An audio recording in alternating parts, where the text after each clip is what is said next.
What is, ooh, can't say that today because today's special guest, we're going to keep it real cute and keep it PG-13. But what is poppin', you guys? My name is Ariane Andrew. I'm Matt Dillon, and welcome to another piping hot episode of Sippin' the Tea, Quarantine Edition at home in the house, where we sip some tea and I guess what, girl? Spill that tea. Oh, I was going to leave you hanging, but I can't do that to my girl. Don't do that to me today. Who you got over there? We got Miss Mama ready to get some of the tea. We have little Glitty here who's ready for her nap.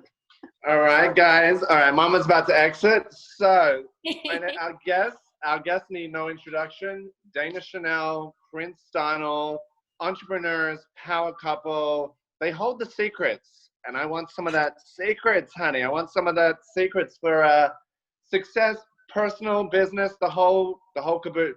Welcome, guys. Thank you for joining us. Hello, how are you?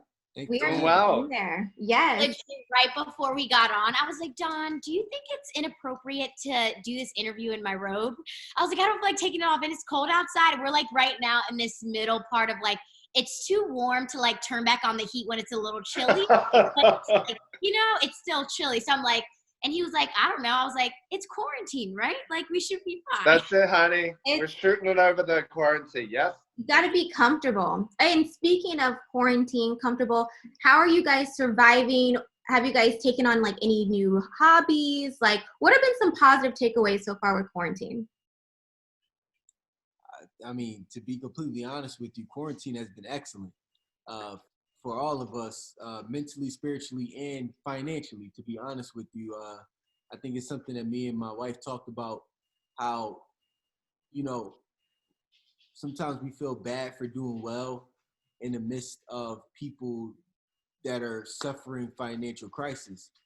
So a lot of times, we looked at ourselves like, damn, should I be doing good right now during this time?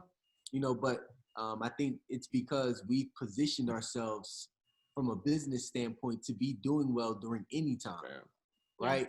Because we've been we're the first people that have been preaching people starting need-based businesses all over social media, been driving it, start a need-based business, start a tax business, start a business that uses your hands, start a trade, go to trade school. Don't just go get a degree that don't make sense right now. So we've been preaching that religiously, and now, as you can see, it pays off today.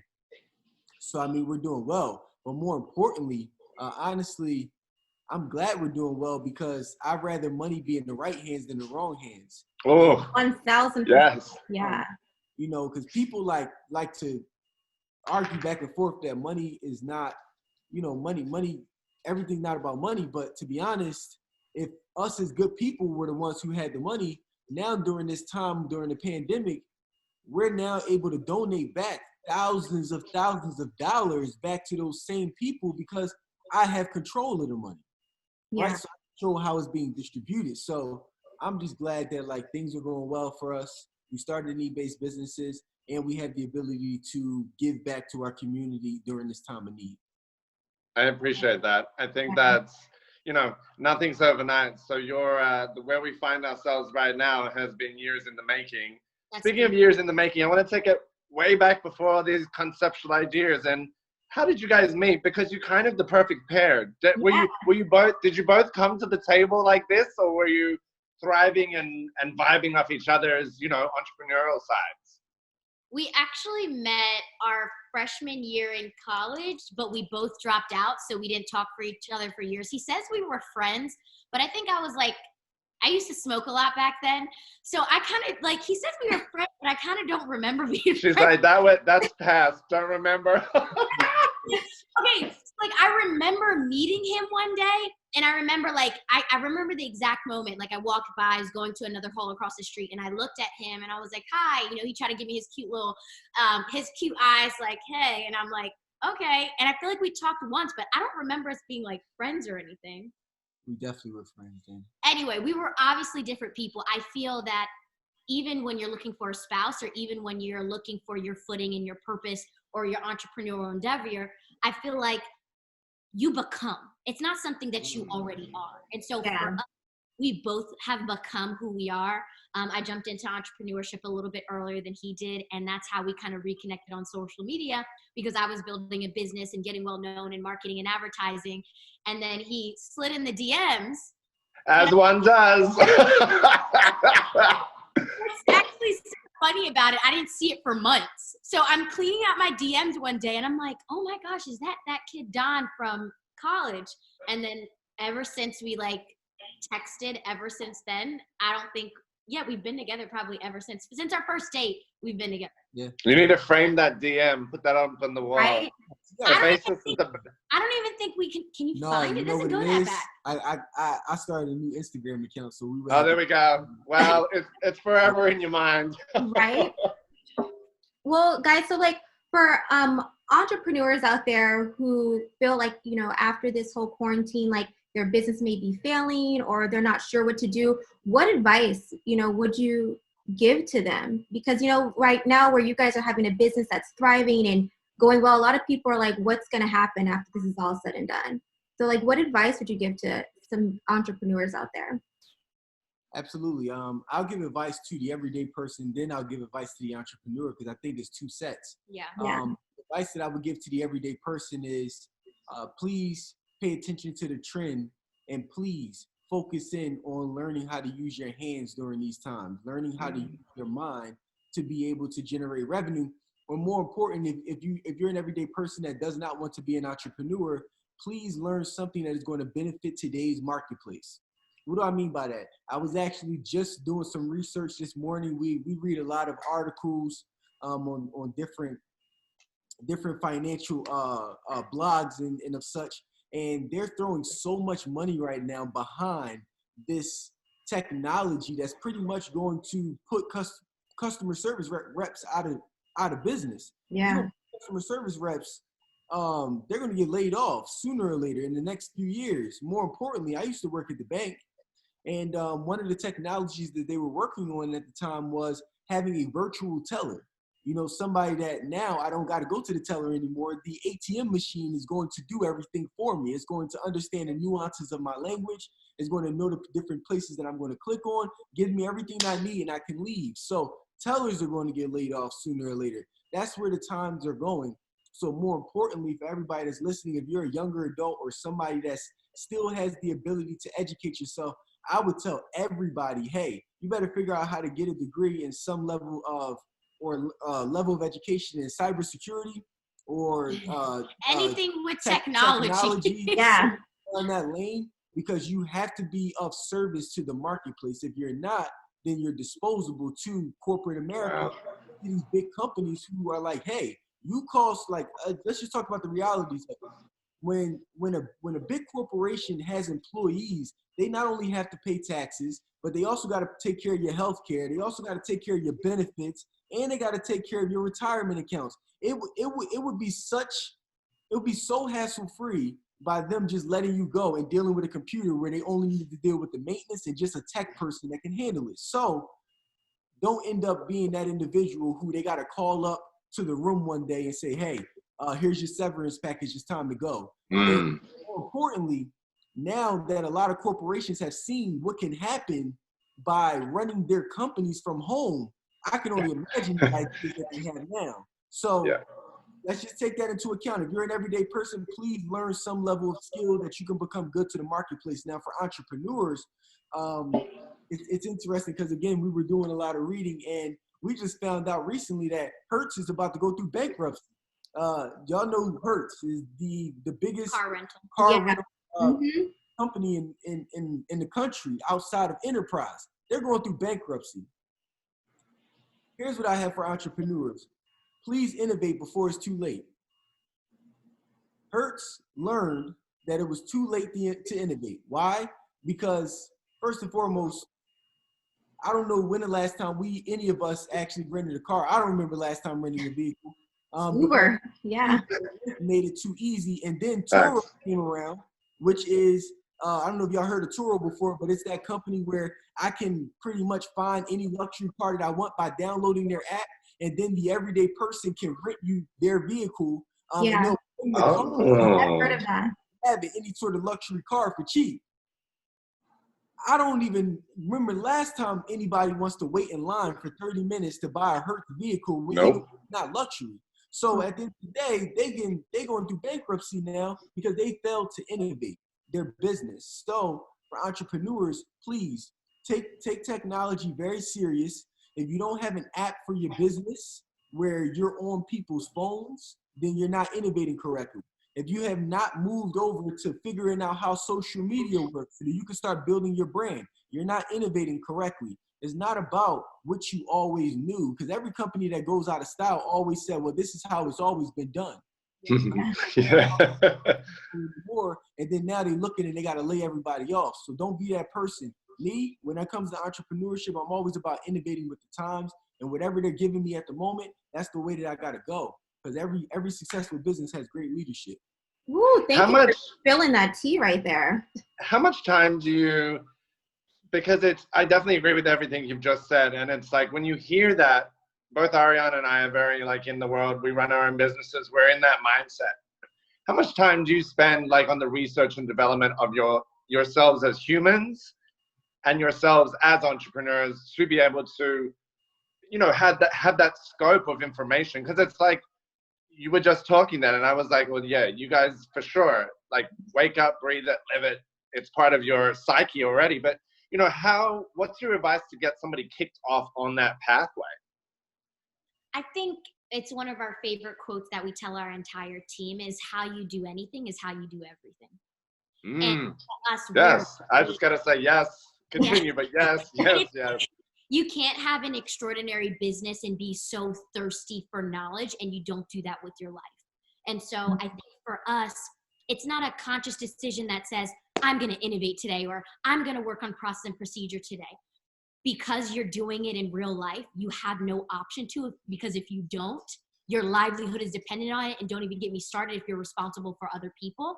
And now they're counting on you to make sure that you provide for their families. And so for us, I feel like we're thirsty for knowledge. We're thirsty for information. And we're always fighting for that next idea, because guys, you're only one idea from $1 million business, literally one idea. Yeah. And so for us, we even take the time to just like chill for a second, maybe take a walk around the block and just talk. Hey, what did you learn today? You know, ask yourself, who are you actually following? You get what I'm saying? What kind of information are you putting in front of yourself? Do you only have Netflix? You know, all the information that we just gave you, from Hertz going into bankruptcy to Shopify just rising in stock because they just went ahead and created their own mobile application. Like he said, something super, super specific is follow the trends. You can follow the trends on Fashion Nova for what's about to drop. No,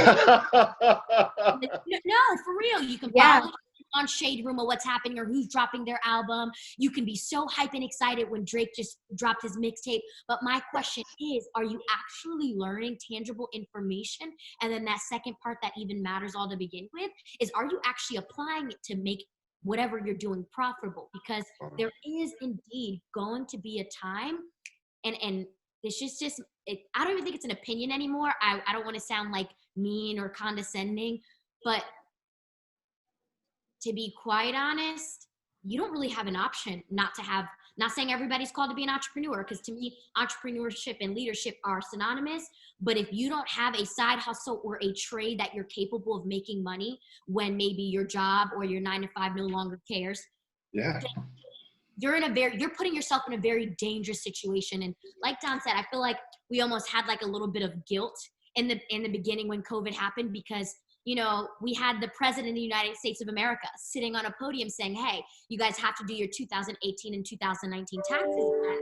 We own one of the only virtual tax companies in the country. So people are Googling away. And I mean, we got business that was unexplainable. And I'm like, wow, we're doing so good. We built mobile applications. We built a business that was going to run with or without the economy, because the IRS will take their money.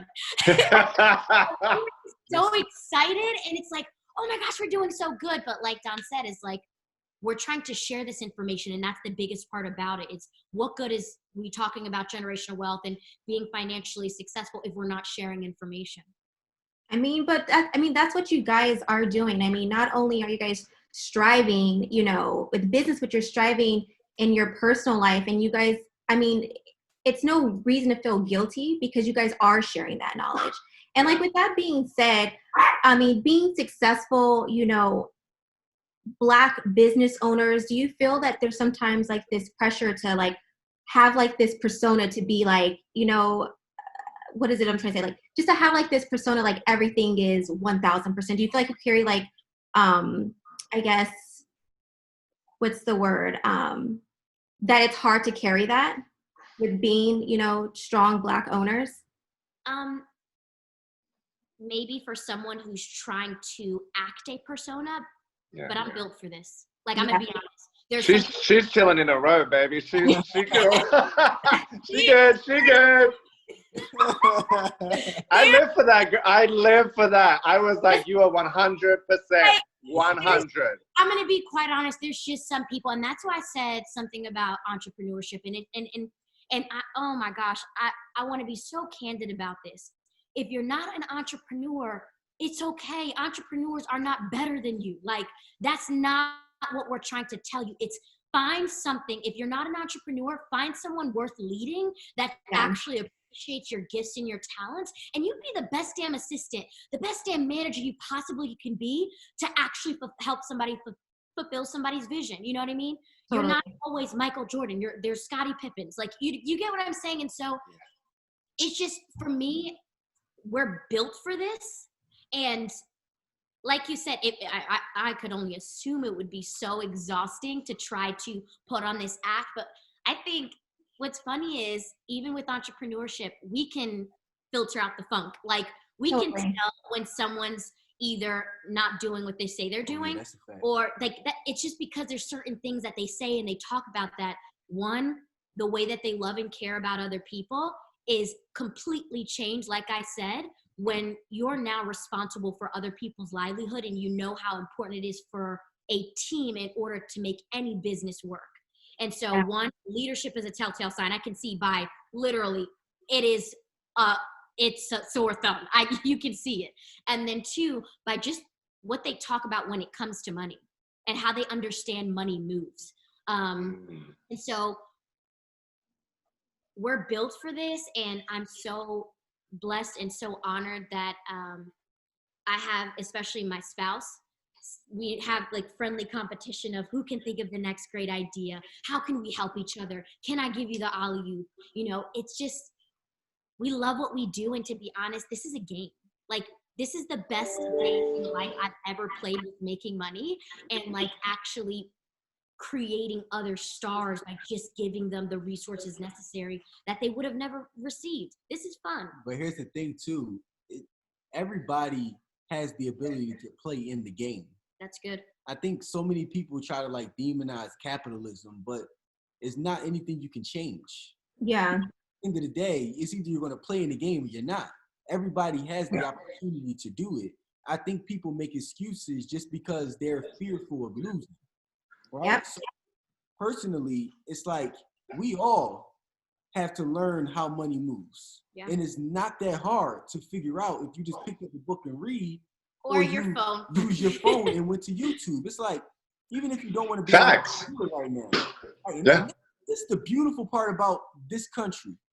Even if you didn't want to be an entrepreneur and you still worked a job, you still can make $1 million from the assets that you own, or even if not even $1 million, you can still make passively the same amount of money that your job is paying you from outside investments. Prime example.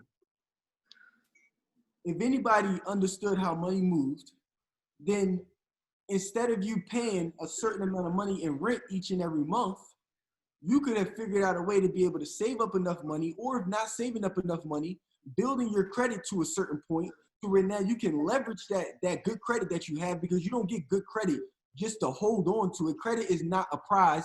It's something that you actually use, because when you die, credit no longer exists to you and it can't be passed down to your kids. So you might as well use it. Yeah. So if you had good credit, you went ahead and leveraged your credit, and you went ahead and bought a 2-family or a 3-family, right? A duplex or a triplex. Now, if you decided to live on the top floor, and then on the first and the second floor, you had them paying the mortgage, now you just eliminated your living expense. Now that you eliminated your living expense, now you have additional income from your job that's not tied up in bills anymore. So now let's just talk about that. Now that you got an additional $1,000 to $1,500 that's no longer tied up, what can you do with that additional money now, right? So now I'm thinking, because of course, since I know money, I know I always got to keep my money at work, because money that's not at work can never come back with friends. So I got to keep this thing rolling. Now that I keep the money at work, I'll just give another scenario here, right? Even if you didn't want to be an entrepreneur. If anybody was paying attention, and I'm mad because I didn't see it. And I said this, I said to my wife, I said, I apologize because I put us in a bad financial position. Did you know that on April the 2nd, if you had the money to do so, on April the 2nd, Shopify, the biggest e-commerce platform in the world, their stock price was $350. As of May, a week ago. As of May 5th today, their stock price went from $350 to $671. Wow. So anybody that just bought one share at $350 would have made $350 in a month. Now, that's if you just could afford one share. Wow. You make $350 in a month. You're not making $350 a month right now with the money that you have in your savings account. Nope. You're not making $350 right now just by doing nothing and working at your job. That could have been an extra $350 that you could have put towards groceries, of course, at the taxes, and you went ahead and sold the share and everything like that. But that's the idea of your money being moving. But like Dana said, we pay attention so much to the things that don't matter. We got VH1 on TV. We got E watching the Kardashians. All of those things that ain't paying us, when if you kept your eyes on the market and what was going on, you can capitalize off of the opportunities. So again, I don't like people that make excuses for things that can easily be changed if you were just more diligent and paid attention. But you have the mindset, because if you said it earlier that a lot of people, it's the fear, right? That's why people don't execute. It's because the fear of failure, or like, oh my gosh, I only have this amount of money, so how can I invest this? Because, maybe they have a family or, expenses that they're afraid that if they do invest the money, they're gonna lose it. So I think you did hit that on the nail on the head earlier. You did say like there's fear. So you guys have a strong mindset to know like how to invest your money. And that's good. I'm gonna ask you a question. Ready for this? I'm gonna turn the tables really quick. Okay. Let's bring it. Well, you guys, would you be afraid if you killed someone?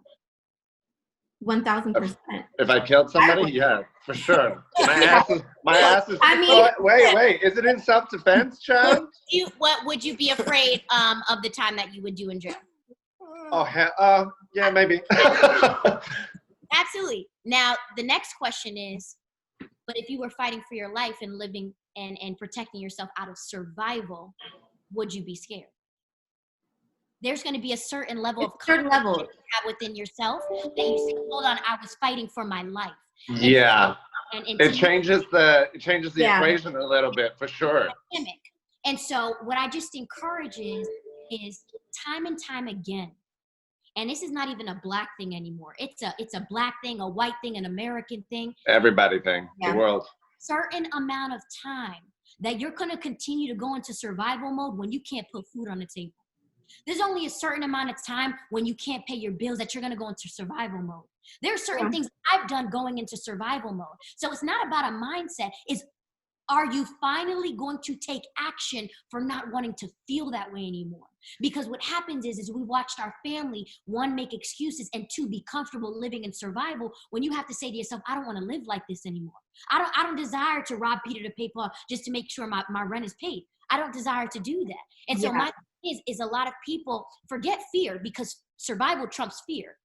You will fight for your life, and forget fear will completely annihilate itself. And it's like, for me, it's like, we're constantly just preaching, like, yo, how many times you gonna get yourself in this situation? You obviously must like feeling this way, because if you don't like feeling something, then change it.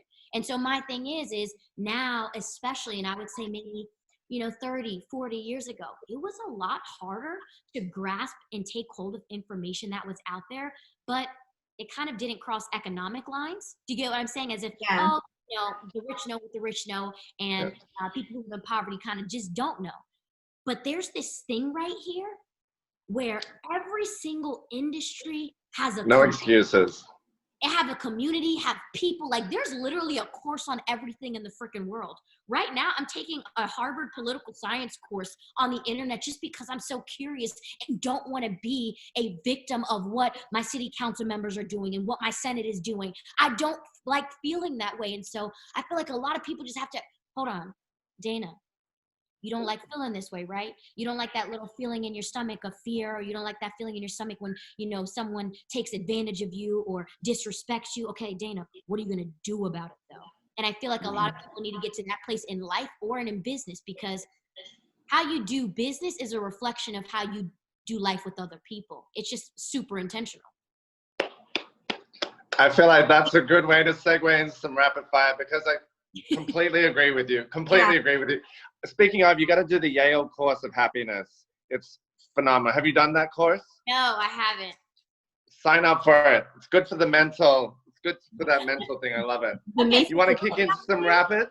Yeah, we're going to kick right into the rapid. I mean, you guys just provided so much information and so much value. It's all right. I've been taking notes the whole time. Right. I mean, I've been following you, Dana, for like ever. So it's been amazing to have both of you guys on here and just hear you guys chat like on a one-on-one basis. But I'm not going to keep chatting. We're going to go straight to these rapid fires. And let's start with, what is the last show you binge watched on? That we finished? Ozarks. Oh my, I love Ozarks. Poppin'. A trend you'd like to see disappear forever. A trend I would like to see disappear forever. Ooh.